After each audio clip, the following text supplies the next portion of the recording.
we continue to see this Biden administration completely give away our country. Whether or not that's through small things like the SBA programs that we're now having to force through legislation, a bill that I'm very happy is going to be hopefully on the floor for a vote this week, that we can actually have whistleblowers have an ease of way on the SBA's website to talk about the $200 million that we've given away to fraudsters, to people from other countries who are taking advantage of our country, of our bills, of a weak administration. We continue to see this, but nowhere do you see it clearer than what's happening at our border today? You want to talk about giving away our country. From day one, this president had all of the tools on his desk to be able to maintain our secure border. And what did he do from day one? Immediately, he stopped work on the border wall. Immediately, he started directing HMS instead of actually having Homeland Security do its job. No, they became cab drivers. The border became a bus stop where people could come illegally, get picked up, and be brought to a plane or a bus to be shipped to other places around our country. Mr. President, you're down at the border now for a photo op. Your policies have led to the deaths of hundreds of thousands of Americans. How many more Laken Rileys are we going to have? Laken Riley, a 22-year-old nursing student who was murdered by a Venezuelan illegal immigrant who should never have been in this country. Laken Riley's middle name, by the way, was Hope. You've taken away her hope. You've taken away her family's hope, and you're down there right now for a photo op. Your policies that you took off the table, such as the Remain in Mexico, where that Venezuelan would never have been allowed in the country because he would have been stopped at the border and sent back to the first safe country or remained in Mexico until his asylum claim was filed. You took away the rights of Immigration and Customs Enforcement to be able to get rid of criminal illegal aliens that were committing crimes within our country. What did you put in its place? Catch and release. Catch and release was great because what that did was it allowed everybody in. Over 10 million illegal immigrants have come into our country since you've been in office. Thousands of pounds of fentanyl have been allowed to enter into our country, killing over 110,000 Americans, 5 Texans each day. You have the power to be able to stop it now. You have the ability, the policies that were there when you got into office to be able to stop this problem, and you haven't done it. Instead, you are down on our border for a photo op. Mr. President, how many more daughters, how many more sons, how many more children, how many more of us will you have to kill before you will take this seriously? Unless you are willing to get down on the border and tell Laken Riley's family, I am sorry. This is my responsibility, and I'm going to fix it now. You have no business being president. Our country deserves better. And hopefully in November, we will get it. Thank you. Thank you, Beth. Today, as Representative Van Duyne just reminded us, President Biden is heading to the border for what I am confident will be another cleaned up photo op. While Joe Biden is busy making empty promises at our border, the rest of the country is being forced to deal with the consequences of his neglect. At this point, we all know the numbers. There have been 8.7 million illegal crossings nationwide. That doesn't even include the known gotaways since Joe Biden took office. This is what we know of. The president also knows the numbers and still does nothing to protect innocent Americans from this invasion.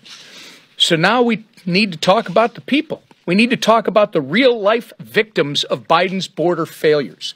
We need to talk about the 2-year-old who was fatally shot earlier this month. We need to talk about the 14-year-old girl in Louisiana who was raped. And we need to talk about Laken Hope Riley, who went for a run on her college campus and never came home. The alleged perpetrators in each of these attacks, illegal immigrants. These are just a few of the innocent Americans who have been victimized because of Joe Biden's open border policies. I know I've said it before, but enough is enough. I've had enough. Our majority has had enough. The American people have had enough. The question remains, how many innocent people have to suffer for it to be enough for Joe Biden to say it's enough and take action? The time for photo ops is over. The time for action is now. And with that, I'm going to turn it over to our great majority leader, Steve Scalise. Well, thank you, Whip Emmer. As President Biden goes down to the border today for a photo op, has been aptly pointed out, he has the authority today to fix this problem that he created. And let's go back to his first day in office. Joe Biden, with a pen, undid the policies that President Trump had in place that were working. Remain in Mexico was a negotiated agreement between our two countries. You know, when Joe Biden says, oh, it's hard because, boy, Mexico doesn't want to do it. Mexico didn't want to get into the agreement when President Trump was in office. But President Trump made it abundantly clear to the president of Mexico why it was important to happen. And ultimately, it did happen. And Remain in Mexico stopped a lot of that illegal flow. Ending catch and release was something else President Trump did that worked effectively. Joe Biden reversed that policy on his own. There were no laws passed to do that. And it seemed like he maybe forgot that he had that legal authority for a while. Speaker Johnson actually pointed it out to the president on multiple occasions that he has the legal authority today to fix this problem. Now, we took our own action in the House. We came together as House Republicans to say we are going to fix this problem and show the country how you can secure the border. When we passed H.R. 2, a critical piece of legislation that combined all the different elements that we gathered as we worked with Border Patrol agents and other experts that know what's at stake to say, let's fix this problem. It's a shame that not a single Democrat voted for that bill because they're not serious about the problem. They don't want to fix the problem. But then when you look at what happened just a few days ago with Lake and Riley, that really woke the country up to just how bad this is. And sadly, in my backyard in Kenner, Louisiana, as the whip pointed out, a 14-year-old girl was raped by someone here illegally just days ago. This is happening over and over again in communities all across America, and people are rightfully outraged. Not just because it's happening, but because it's preventable. Because it was created by Joe Biden, and Joe Biden doesn't want to fix the mess he created. So he'll go down to the border. I don't know what he'll say. He might talk about taking action. Well, Mr. President, we've shown you the steps you can take. I'll give you a question you can ask the White House today. If the president dares say that he really wants to secure the border, but won't take the steps that we've been talking about today, ask President Biden why today he's still got a lawsuit against the governor of Texas, who's trying to secure his own state's border because the president won't do his job. So Governor Abbott put up some razor wire to at least give some protection to the state of Texas to stop the flow of illegals coming in. And you would think Joe Biden would applaud him and say, hey, I know the president's not doing his job, but thank you for at least doing something. No.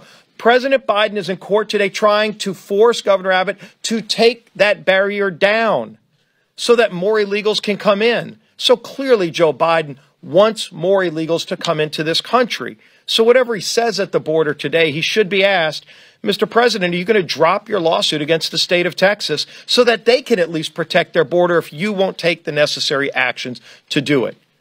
We in the House have continued to stand for border security and pass legislation, even without a single Democrat vote, because we care about this problem. And we're going to continue to fight for those families who are sick and tired of an open southern border. And the man at the front of that fight has been our speaker every step of the way, leading that charge, Mike Johnson.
the fire.